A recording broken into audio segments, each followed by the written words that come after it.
നമുക്ക് ഏലക്ക പൊടിച്ച് ഒന്ന് വിതറി കൊടുക്കാം.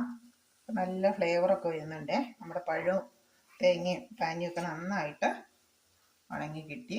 അപ്പോൾ നമുക്ക് ഏലക്ക പൊടിച്ചിട്ട് നമുക്കിനി ഒരു നുള്ള ജീരകം, ചെറിയ ജീരകം കൂടി ഇട്ട് കൊടുക്കാം.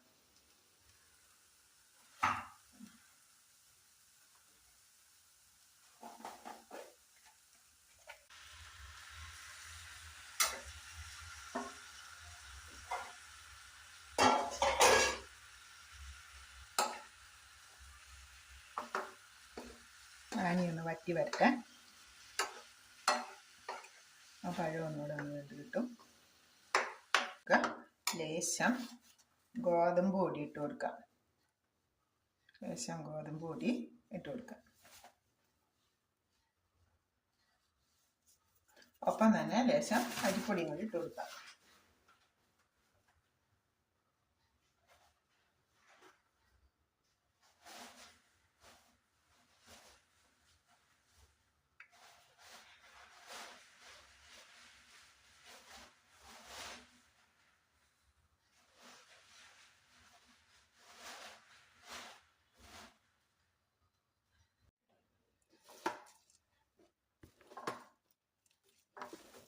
നമുക്കിത് നന്നായിട്ടൊന്ന് കുഴച്ചെടുക്കാം. അപ്പോൾ ചൂട് ചെറുതായിട്ട് ആറിയിട്ടുണ്ട്. അപ്പോൾ നമ്മൾ പഴവും തേങ്ങയും കൂടെ വഴറ്റി ലേശം മധുരത്തിന് ഒരു സ്വല്പം ശർക്കര പാനിയാക്കി വെച്ചത് ഒഴിച്ചു കൊടുത്തു.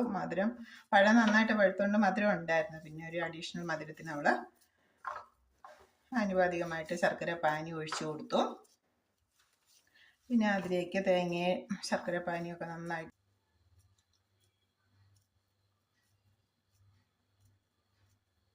ഇതുപോലെ ചെറിയ ചെറിയ ബോൾസാക്കി മാറ്റാം.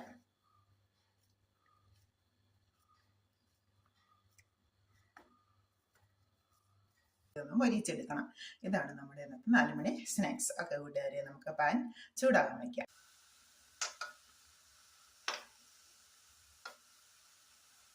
ഒരു ഗോൾഡൻ ബ്രൗൺ കളർ ആകണമെന്നേ ഉള്ളൂ.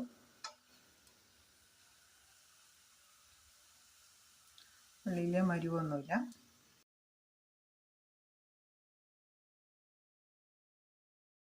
ഒന്ന് നോക്കാം. പുറമേ നല്ല ക്രിസ്പി ആയിട്ട് ഉള്ളു നല്ല സോഫ്റ്റാണ്. പഴവും ഏത്തപ്പഴവും തേങ്ങയും ശർക്കര പാനിയും കൂടെ നന്നായിട്ട് വഴറ്റിയെടുത്തിട്ട്